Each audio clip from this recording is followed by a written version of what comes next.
कर्म करे किस्मत बने, जीवन का यह मर्म, प्राणी तेरे हाथ में, तेरा अपना कर्म, तेरा अपना।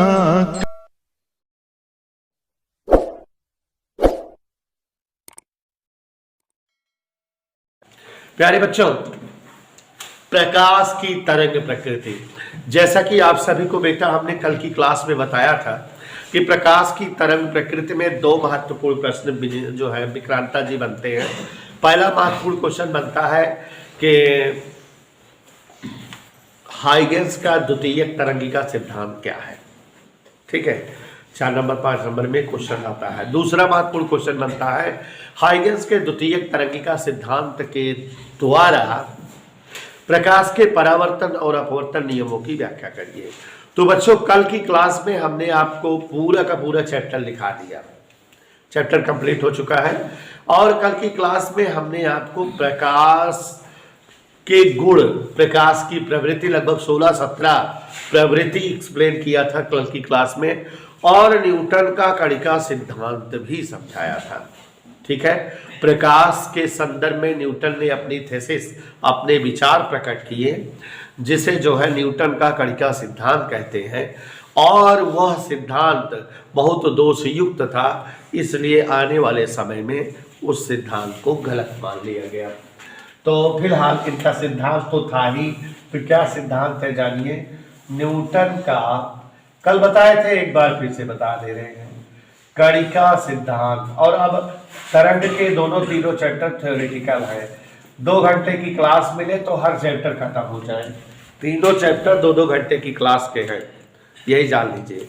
तो न्यूटन का कणिका सिद्धांत, आप सभी लोग ध्यान से सुनिएगा। न्यूटन का कणिका सिद्धांत क्या है बेटा। वैज्ञानिक न्यूटन ने प्रकाश के संदर्भ में जो भी अपने विचार, अपने मत प्रस्तुत किए, उसे न्यूटन का कणिका सिद्धांत या पार्टिकल नेचर्स या पार्टिकल नेचर प्रिंसिपल कहते हैं। तो इन्होंने बताया, ध्यान से सुनना बेटा, कि किसी प्रकाश स्रोत से, जैसे कोई स्रोत हो, जैसे ये राड जल रही हो, बल्ब जल रहा हो, मरकरी जल रही हो, माने जो प्रकाश उत्पन्न कर रहे हो, किसी प्रकाश स्रोत से प्रकाश जब बाहर निकलता है तो असंख्य छोटे छोटे अदृश्य कणों के रूप में बाहर निकलता है, जो बहुत तीव्र वेग 3 × 10⁸ मीटर पर सेकेंड से गति करते हैं। न्यूटन ने अपना सिद्धांत दिया, अपनी थ्योरी दिया। पहली थ्योरी स्नेहा ओझा क्या बताया कि किसी प्रकाश स्रोत से प्रकाश असंख्य छोटे छोटे अदृश्य कणों के रूप में बाहर निकलता है, और ये कण बहुत तेज 3 × 10⁸ मीटर पर सेकंड के जैसे उच्च वेग से गति करते हैं जब किसी प्रकाश स्रोत से निकलते हैं।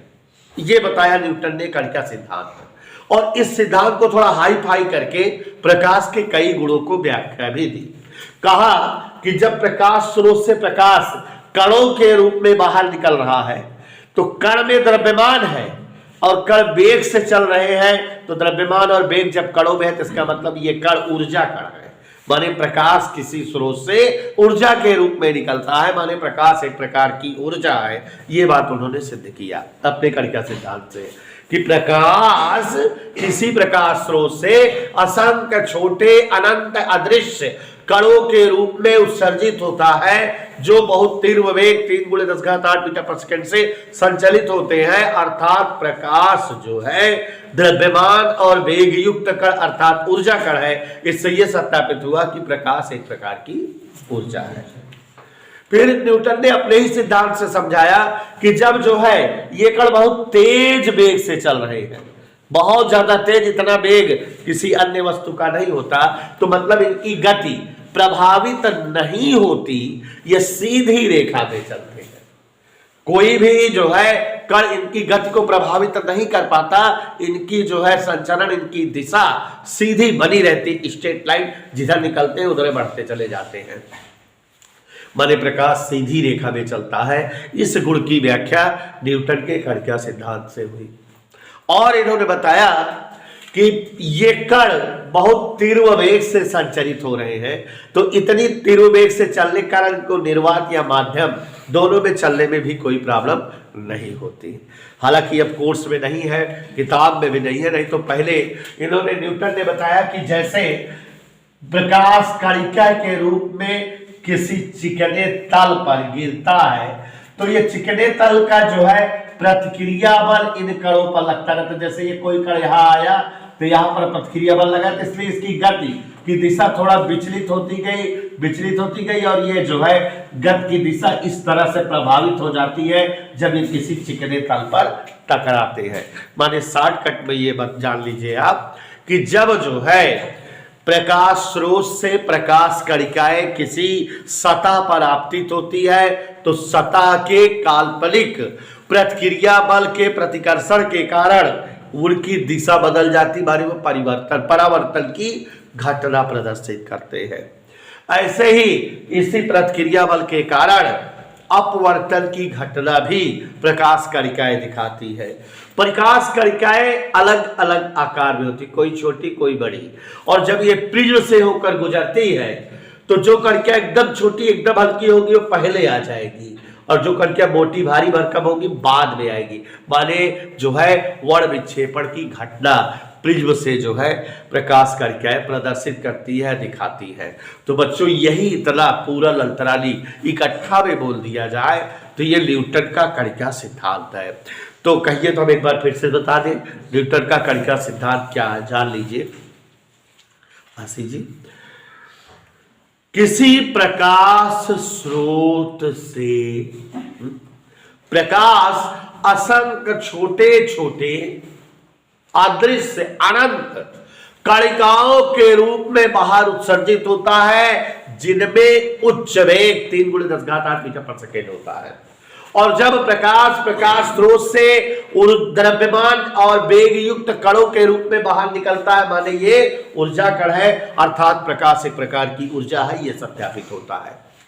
प्रकाश कणिकाएं बहुत तीव्र वेग से चलती हैं, तो इसका मतलब है कि इनमें जो है बाह्य अवयवों का कोई प्रतिरोध नहीं काम करता, मतलब ये कणिकाएं सीधी रेखा में गमन करती है या सीधी रेखा में संचरित होती है।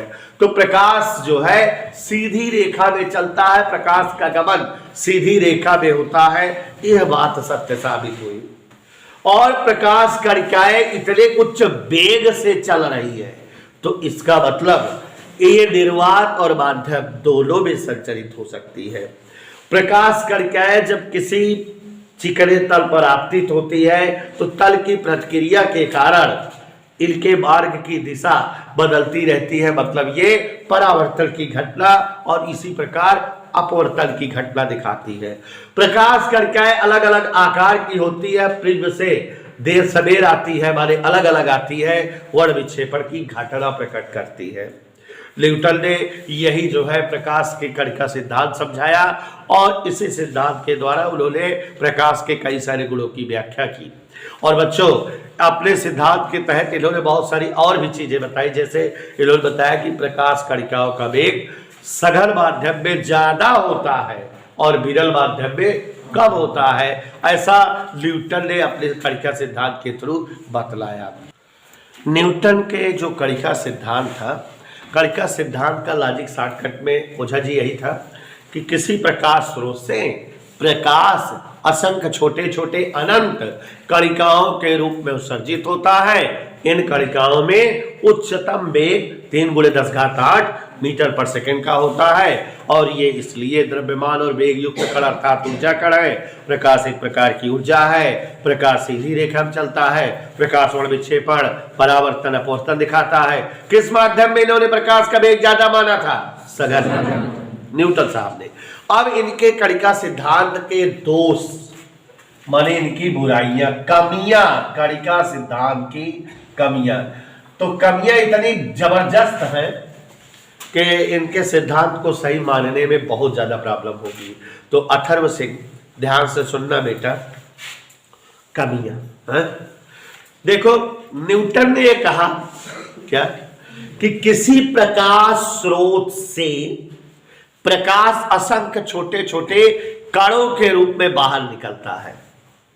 ठीक, तो अब बेटा सोचने वाली बात है कि ये कण जो है अपने आप कहीं पैदा थोड़ी हो गए होंगे। कण में द्रव्यमान है तो द्रव्यमान कहां अपने आप थोड़ी उत्पन्न हो गया होगा। तो ये जो स्रोत है न्यूटन के हिसाब से, ये जो स्रोत है, इसी स्रोत का द्रव्यमान कणों के द्रव्यमान के रूप में बाहर निकलता रहता है और वही प्रकाश है। ऐसा समझ में आया। लोगों ने कहा कि अगर न्यूटन का कण का सिद्धांत सही है, माने किसी प्रकाश स्रोत से प्रकाश कणों के रूप में बाहर निकलता है, तो ये जो कण है ये इसी स्रोत के द्रव्यमान है जो थोड़ी थोड़ी बाहर निकल रहे हैं। और इस प्रकार अगर ये सच है तो कोई स्रोत अगर जल रहा है 1 घंटा 2 घंटा 1 दिन 2 दिन 4 दिन जलता रहे और उसका द्रव्यमान कणिकाओं के रूप में बाहर उत्सर्जित होता रहे, तो वो स्रोत धीरे धीरे धीरे धीरे कम होता रहेगा और कम होते होते समाप्त हो जाएगा। ऐसा होना चाहिए। माने हम बल्ब जला दिए आज, अब बल्ब से प्रकाशऊ निकले तो बल्ब के कुछ द्रव्यमान कणिकाओं के रूप में बाहर निकलेगा और ये बल्ब धीरे धीरे आधा बचेगा, फिर चौथाई बचेगा, फिर पूरा चुक जाए। ऐसा होना चाहिए, जबकि ऐसा व्यवहार में नहीं होता। अब अगर ये एलईडी जल रही है तो आज जल रही है, कल भी आओगे जलेगी, परसों जलेगी, लेकिन ऐसा ना है कि एलईडी पहले जलते बाद कल देखबे आधी बची रहे, परसों देखबे थोड़ के बची रहे, फिर कुछ दिन बाद चुक जाए। ऐसा तो ना होता है ना। तो अगर न्यूटन का कणिका सिद्धांत सही है तो इसका मतलब स्रोत का अल्प द्रव्यमान कणिकाओं के रूप में उत्सर्जित होता होगा और इसलिए जो है स्रोत को निरंतर प्रकाश देते रहने के कारण कम होते होते समाप्त हो जाना चाहिए, जबकि ऐसा नहीं होता तो इनका सिद्धांत गलत है। इधर के लिए एक कमी आई। दूसरा जो है, अगर जो है स्रोत से प्रकाश कणिकाएं निकल रही हैं तो स्रोत का जो ताप है, स्रोत जो जल रहा है उसमें जो ताप है, ताप के कारण ऊर्जा है और वही ऊर्जा स्थानांतरित हो रही है प्रकाश ऊर्जा के रूप में। तो अगर स्रोत के ताप पर प्रकाश निकल रहा है या प्रकाश ऊर्जा निकल रही है तो स्रोत के ताप पर प्रकाश ऊर्जा डिपेंड करनी चाहिए। स्रोत कम ताप पर रहेगा तो उसमें कम ऊर्जा रहेगी तो कम ऊर्जा वाला प्रकाश निकलेगा, और स्रोत ज्यादा ताप पर रहेगा तो उससे जो ऊर्जा निकलेगी प्रकाश के रूप में वो ज्यादा ऊर्जा ज्यादा ताप वाला रहेगा। लेकिन ऐसा नहीं होता। चाहे चिमनी जलावा दिया मोमबत्ती और चाहे बल्ब जलावा, जौन प्रकाश दुइनों से निकला था सबके बेग 3 × 10⁻⁸ मीटर पर सेकेंड होता है। ऐसा ना बा कि चिमनी वाले प्रकाश के बेग अलग होता है और बल्ब वाले प्रकाश के बेग अलग होता है, सबके बेग एक जैसा होता है। क्या मतलब? प्रकाश ऊर्जा स्रोत के ताप पर निर्भर नहीं करती। यह दूसरी बात, इनका दूसरा दोष आ गया।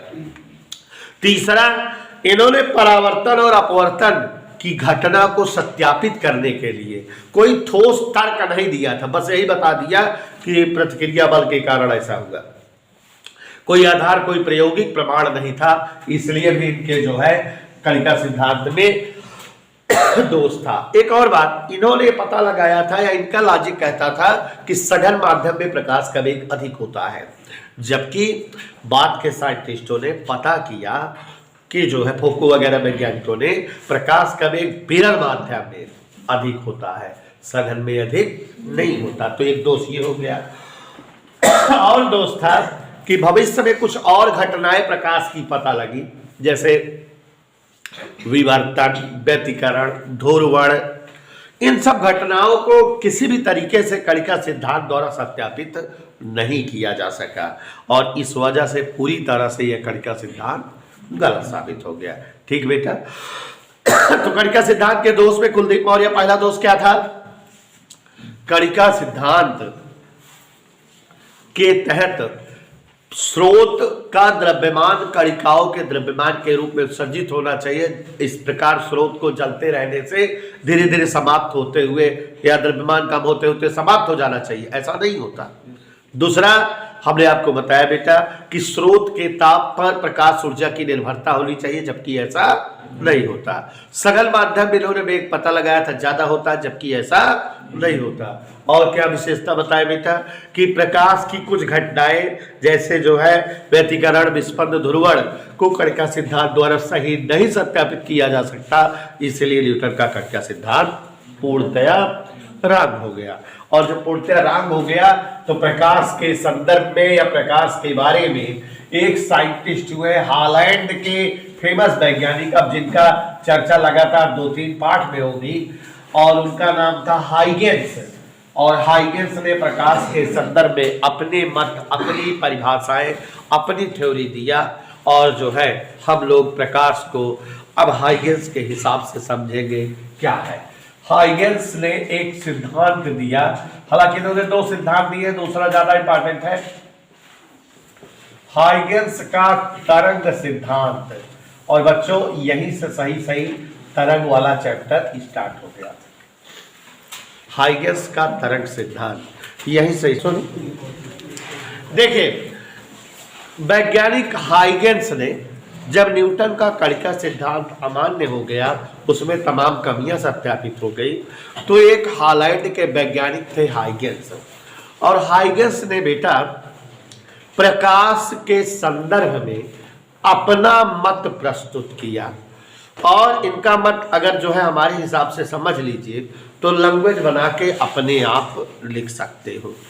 इन्होंने बताया, वैज्ञानिक हाइगेंस, जो भी प्रकाश के संदर्भ में इन्होंने बताया उसे हाइगेंस का तरंग सिद्धांत कहते हैं। ठीक है बेटा, हाइगेंस ने प्रकाश के संदर्भ में एक छोटा सा तथ्य, छोटा सा लॉजिक दिया जिसे हाइगेंस का तरंग सिद्धांत कहा जाता है। और इन्होंने एक और सिद्धांत दिया जिसे द्वितीयक तरंगिका सिद्धांत कहते हैं, वो इंपॉर्टेंट है। ठीक है, तो यहां पर समझो जरा, इसको मैं चित्र में समझा दे रहा हूं ध्यान से।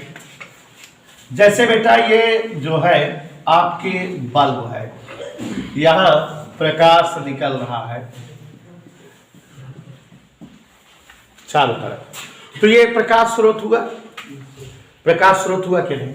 तो हाइगेंस ने ये माना कि जैसे कोई प्रकाश स्रोत होता है, तो प्रकाश स्रोत से जब प्रकाश सभी दिशाओं में निकलता है तो वो तरंग के रूप में निकलता है।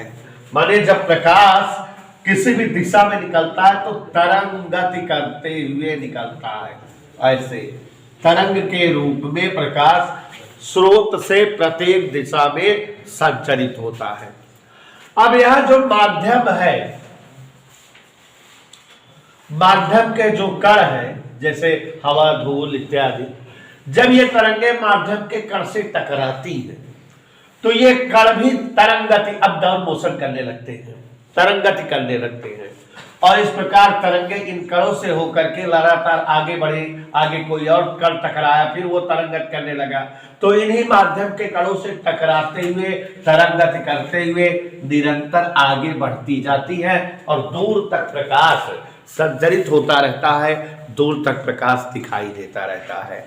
इस बात को दिखाने के लिए हाइगेंस ने एक काल्पनिक माध्यम ईथर, यहाँ पर जो है इन्होंने प्रयोग किया था। प्रयोग वगैरह हमारे कोर्स में नहीं है, बीएससी में जाओगे पढ़ने को मिलेगा सेकंड ईयर में, कि बकायदा एक कांच का बंद बर्तन था, उसके अंदर इन्होंने जो है ईथर गैस जानते हो, ईथर भर दिया, इधर काल्पनिक माध्यम लिया और उसके बाद एक स्रोत चलाया और जो है प्रकाश का तरंग मोशन या तरंग गति इन्होंने जो है बकायदा अच्छे से देखा और सबको समझाया या स्पष्ट किया। तो आप भी जान लीजिए कि तरंग सिद्धांत यही इतना 2 लाइन में है, लेकिन आप इसको डिफाइन करोगे, समझा के बोलोगे कि किसी प्रकाश स्रोत से वैज्ञानिक हाइगेंस ने प्रकाश के संदर्भ में एक सिद्धांत प्रस्तुत किया जिसे हाइगेंस का तरंग सिद्धांत कहा जाता है। हाइगेंस ने के इस सिद्धांत के अनुसार किसी प्रकाश स्रोत से प्रकाश तरंगों के रूप में उत्सर्जित होता है। सभी दिशाओं में तरंगे जो है प्रकाश तरंगों के रूप में उत्सर्जित होती है या संचरित होती है, और जब ये तरंगे माध्यम के कणों से टकराती है तो माध्यम के कण भी क्या करने लगते हैं, तरंगत करने लगते हैं, और इस प्रकार तरंगे निरंतर आगे बढ़ती जाती है, प्रकाश दूर तक फैलता जाता है। तो यही है हाइगेंस का तरंग सिद्धांत। कुलदीप बेटा समझ गए? फिर समझो किसी प्रकाश स्रोत से प्रकाश सभी दिशाओं में तरंगों के रूप में उत्सर्जित होता है। और ये तरंगे किससे टकराती हैं? माध्यम के कणों से टकराती हैं, और माध्यम के कण भी क्या करने लगते हैं? तरंग गति करने लगते हैं। इधर क्लियर? माध्यम के कण भी तरंग गति करने लगते हैं, और जो है तरंग के रूप में प्रकाश निरंतर आगे बढ़ता रहता है, दूर तक फैलता रहता है। ये हाइगेंस का तरंग सिद्धांत है। अरसलान बोल दोगे? चित्र समझ में आ गया? किसी प्रकाश स्रोत से देखो प्रकाश तरंगों के रूप में सभी दिशाओं में संचरित होता है। ये तरंगे किससे टकराती है? माध्यम के कणों से टकराती है, तो माध्यम के कण भी तरंग गति करने लगते हैं। माध्यम के कण भी तरंग गति करने लगते हैं, और इस प्रकार प्रकाश तरंगों के रूप में दूर तक फैलता जाता है, संचरित होता जाता है। अब हम लोग जो है बेटा हाइगेंस का इंपॉर्टेंट तरंग सिद्धांत पढ़ेंगे, जिसे कहा जाता है secondary wavelength principle of Huygens. Huygens का द्वितीयक तरंगिका सिद्धांत। लेकिन हाइगेंस का द्वितीयक तरंगिका सिद्धांत और तरंगों के बारे में और अच्छी जानकारी तब तक आप नहीं समझ पाओगे, नहीं बता पाओगे, जब तक मैं आपको एक हेडिंग न समझा दूं, वेव फ्रंट, तरंगाग्र। और बच्चों तरंग संबंधित अब आगे हर लेसन में, जैसे इसके बाद व्यतिकरण, फिर इसके बाद विस्पंद, फिर जो है विवर्तन पढ़ाऊंगा, दोनों तीनों लेसन जो भी, सब में ये सब जरूरत पड़ेगी। Concept clear. अब जैसे आज जो नहीं आया है, आज क्लास नहीं लिया है, तो उसको आगे हम तरंगाग्र कहेंगे तो समझ ही नहीं पाएगा क्या कह रहे हैं। तो इसलिए थोड़ा सा सीरियसली समझिएगा। तरंग आग्र, वेव फ्रंट, लॉजिक इसका बता दे रहा हूं, माननीय यशपाल जी अच्छे से जान लीजिए। तरंग आग्र या वेव फ्रंट क्या है? ठीक है बेटा, हर लेसन में एक्सप्लेन होगा, और हर एक्सप्लेनेशन अब जो है तरंग आग्र के पदों में किया जाएगा। क्या है तरंग आग्र? जानिए। जैसे बेटा यहां हम बल्ब लगा देंगे, क्या लगा दे श्रेयांश से बात, तो इस बल्ब से क्या निकलेगा? प्रकाश। लेकिन किस रूप में निकलेगा? तो प्रकाश तरंगों के रूप में निकलेगा, और माध्यम के कण जो भी होंगे तरंगे उससे टकराएंगी, और वो कण भी जो है क्या करने लगेंगे? तरंग। ठीक। तो अगर कहीं कोई प्रकाश स्रोत हो और प्रकाश तरंगों के रूप में माध्यम में उत्सर्जित हो रहा हो, संचरित हो रहा हो, अब इस माध्यम में हम कोई एक काल्पनिक पृष्ठ की कल्पना करें। माने हम इस जो है ये जो माध्यम है, यहां पर एक अपना जो है प्लाट खरीद ले, एक थोड़ी दूर का प्लाट हवा में कल्पना कर ले कि हमारा प्लाट आता है, एक जो है इस क्षेत्र इतना इलाका हमारा है। तो अगर माध्यम में कोई एक काल्पनिक पृष्ठ हो, तो अगर माध्यम में कोई काल्पनिक पृष्ठ हो, तो ये जो प्रकाश तरंगे स्रोत से निकल रही है, वो आपके पृष्ठ से भी तो गुजरेंगी। जो आपका ऐसे कोई एक काल्पनिक पृष्ठ बना हो, तो तरंगे इस पृष्ठ से भी गुजरेंगे कि नहीं? है ना? मतलब कि अगर जो है यहां कोई एक प्रकाश स्रोत है, और इससे तरंगे प्रकाश जो है तरंगों के रूप में बाहर उत्सर्जित हो रहा हो, और इस माध्यम में हम कोई एक काल्पनिक पृष्ठ या एक पृष्ठ की कल्पना कर रहे हैं, ऐसे इतनी दूर का पृष्ठ हम जो है एडजस्ट कर लिए हैं।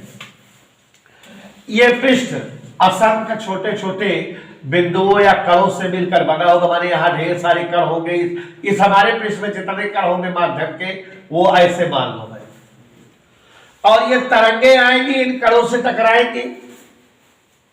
अब अगर ये पृष्ठ ऐसा हो कि सभी कणे समान कला में इस जो है माध्यम के बिंदुओं पर या इस पृष्ठ के बिंदुओं पर समान कला में टकराए।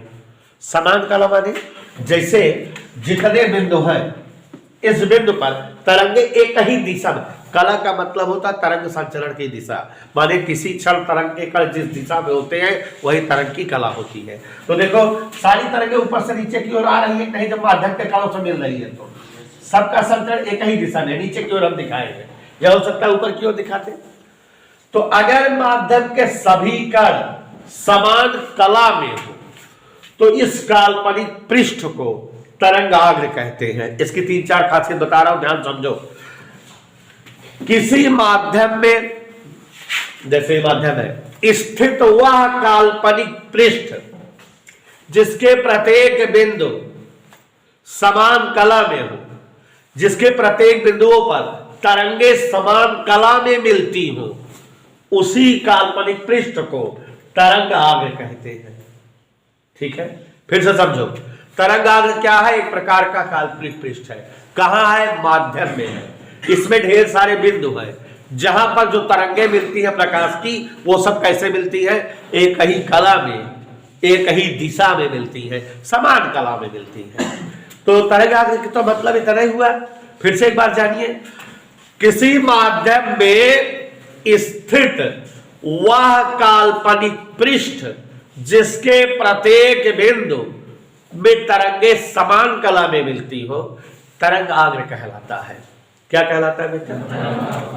एक और बात कि इसके जितने बिंदु हैं इन पर तरंगे आके टकरा रही है, समान कलम टकरा रही है।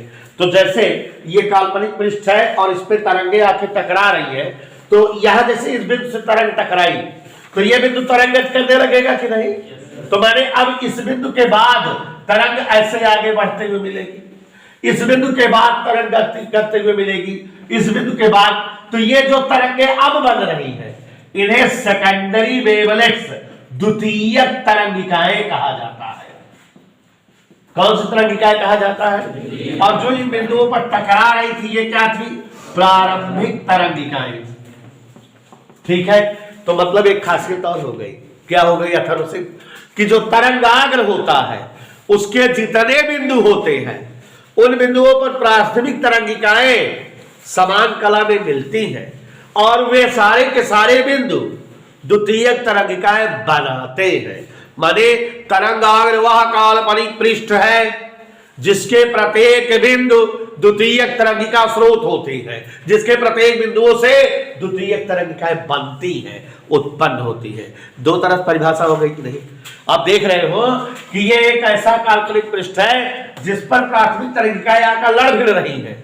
तो ये एक ऐसा काल्पनिक पृष्ठ है जिसके प्रत्येक बिंदु से द्वितीयक तरंगिकाएं पैदा भी हो रही है। मतलब ये एक ऐसा काल्पनिक पृष्ठ है जिस पर प्राथमिक तरंगिकाएं मिलती है और द्वितीयक तरंगिकाएं निकलती है, जन्म लेती है। दो तरफ परिभाषा हो गई ना बेटा? तो अथर्व सिंह, किसी माध्यम में स्थित, अब है तो कल्पना, ये होता नहीं कुछ, कल्पना है।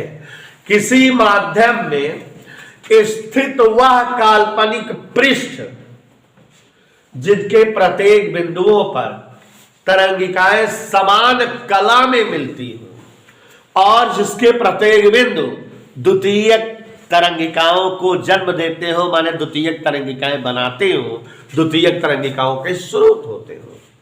ठीक है, इसे ही हम क्या कहते हैं? तरंगाग्र कहते हैं। तरंगाग्र की दिशा तरंग के संचरण के लंबवत होती है। अभी हमने बताया था ऐसे काल्पनिक पृष्ठ है, अब तरंगे ऐसे आ रही, माने लंबवत आ रही है कि नहीं? तो तरंगाग्र की दिशा तरंग के संचरण की दिशा के लंबवत होती है। तरंग के चलने की दिशा के लंबवत दिशा में किसकी दिशा होती है? ठीक है, माने अगर जो है तरंगे ऐसे ऐसे चल रही तो तरंगाग्र ऐसे है, लंबवत है कि नहीं? तो अब तरंगाग्र की तीन जो है विशेषताएं हो गई, 3-4 विशेषताएं। चारों विशेषताएं माइंड में कब रखो तो परिभाषा विकरालता बन जाएगी। क्या बेटा? पहली चीज, किसी माध्यम में स्थित वह काल्पनिक पृष्ठ जिसके प्रत्येक बिंदु समान कला में हो, जिस पर सभी तरंगिकाएं समान कला में मिलती हो और प्रत्येक बिंदुओं से कौन सी तरंगिकाएं बनती हो? द्वितीयक तरंगिकाएं बनती हो, माने जिसके प्रत्येक बिंदु द्वितीयक तरंग स्रोत का काम करते हो, उसे ही हम क्या कहते हैं? तरंगाग्र कहते हैं ना बेटा, पक्का पक्का ना। और एक खास बात, प्रत्येक बिंदु तरंगाग्र कहलाता है, ये तो हो गया। दूसरी खास बात यह है कि तरंग आग्र के संचरण की दिशा तरंगों के संचरण की दिशा के इधर क्लियर। तरंगाग्र बेटा हमारी नॉलेज में 3 प्रकार के होते हैं, समतल तरंगाग्र, गोली तरंगाग्र और बेलनाकार तरंगाग्र। ठीक है। जब किसी प्रकाश स्रोत से उत्सर्जित तरंगे एक ही दिशा में संचरित हो, क्या बोल रहे हैं दिवेश, जब किसी प्रकाश स्रोत से उत्सर्जित तरंगे एक ही दिशा में संचरित हो, एक ही दिशा में प्राप्त हो, तो इन तरंगों का जो तरंगाग्र होता है वो समतल तरंगाग्र कहलाता है। क्या कहलाता है बेटा? समतल तरंगाग्र। समतल तरंगाग्र की सभी तरंगे परस्पर समांतर और एक ही दिशा में प्राप्त होती है। समतल तरंगाग्र की सभी तरंगे परस्पर समांतर और एक ही दिशा में।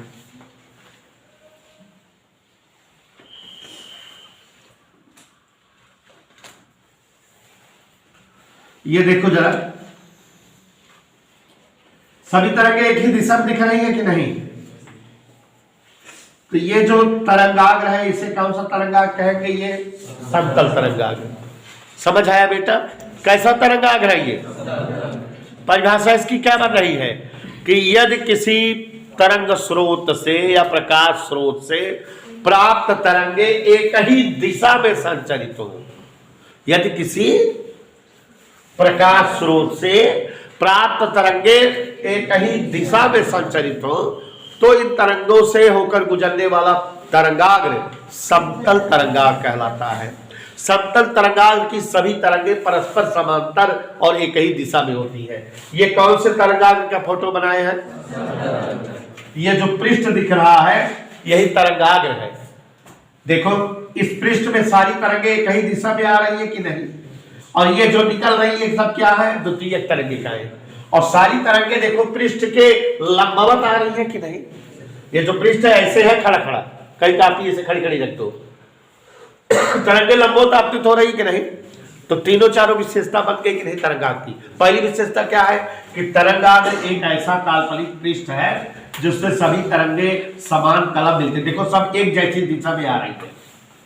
दूसरी विशेषता तरंगाग्र क्या बताए बेटा कि तरंगाग्र के प्रत्येक बिंदुओं से द्वितीयक तरंगिका निकलती है। तो देखो द्वितीयक तरंगिका निकल रही है कि नहीं? फिर तीसरी विशेषता बताए कि तरंगाग्र के संचरण की दिशा तरंगों के संचरण के लंबवत, तरंगे लंबवत आपतित हो रही है, इस पर नहीं, ऐसे पृष्ठ है और तरंग ऐसे लंबवत आ रही है। तो ये कौन सा तरंगाग्र है? ठीक है ना। ऐसे ही अगर कोई गोलीय प्रकाश स्रोत हो या बिंदुवत प्रकाश स्रोत हो, कोई गोली या बिंदुवत प्रकाश स्रोत हो, तो उससे उत्सर्जित तरंगे सभी दिशा में संचरित होती है। क्या बोल रहे हैं हम बेटा? उससे उत्सर्जित तरंगे और इन तरंगों से होकर गुजरने वाला तरंगाग्र, ये तरंगाग्र जो बनता है ये गोलीय तरंगाग्र है। कौन सा तरंगाग्र है बेटा? अब जो है थोड़ा समय कम है इसलिए झट के बताए हैं, कल अच्छे से चित्र बना के बता देंगे। तो ये तरंगे जो है ऐसे निकलेंगी। तो ये तरंगाग्र कौन सा तरंगाग्र है बेटा? गोलीय तरंगाग्र। समझ में आ रहा है ना? तो परिभाषा क्लियर हो रही है। एक बार फिर से हो जाए विक्रांता, कल अच्छे से समझा जाएगा है? कल ये चैप्टर खत्म कर दिया जाएगा। ध्यान से समझो जरा। किसी माध्यम में स्थित वह काल्पनिक पृष्ठ, अब तो याद हो जाना चाहिए, किसी माध्यम में स्थित वह काल्पनिक पृष्ठ जिसके प्रत्येक बिंदु समान कला में हो, जिस पर टकराने वाली तरंगे समान कला मिलती हो और जिसके प्रत्येक बिंदुओं से द्वितीयक तरंगिकाएं उत्पन्न होती हो, उसे ही क्या कहते हैं? तरंगाग्र के संचरण की दिशा तरंगों के संचरण के लंबवत होती है। इधर क्लियर। तरंगाग्र हाउ मेनी प्रकार, जब किसी प्रकाश स्रोत से प्राप्त तरंगे एक ही दिशा में प्राप्त हो तो उन तरंगों से मिलकर बना तरंगाग्र क्या होता है, समग्र, ऐसे बनता है। और जब किसी बिंदुवत प्रकाश स्रोत या गोली प्रकाश स्रोत से तरंगे सभी दिशाओं में प्राप्त हो तो इससे जो है गुजरने वाला तरंगाग्र क्या कहलाता है। और अगर कोई प्रकाश स्रोत रेखीय हो तो उससे जो तरंगाग्र बनता है उसे बेलनाकार तरंगाग्र कहते हैं। कोई दिक्कत बेटा?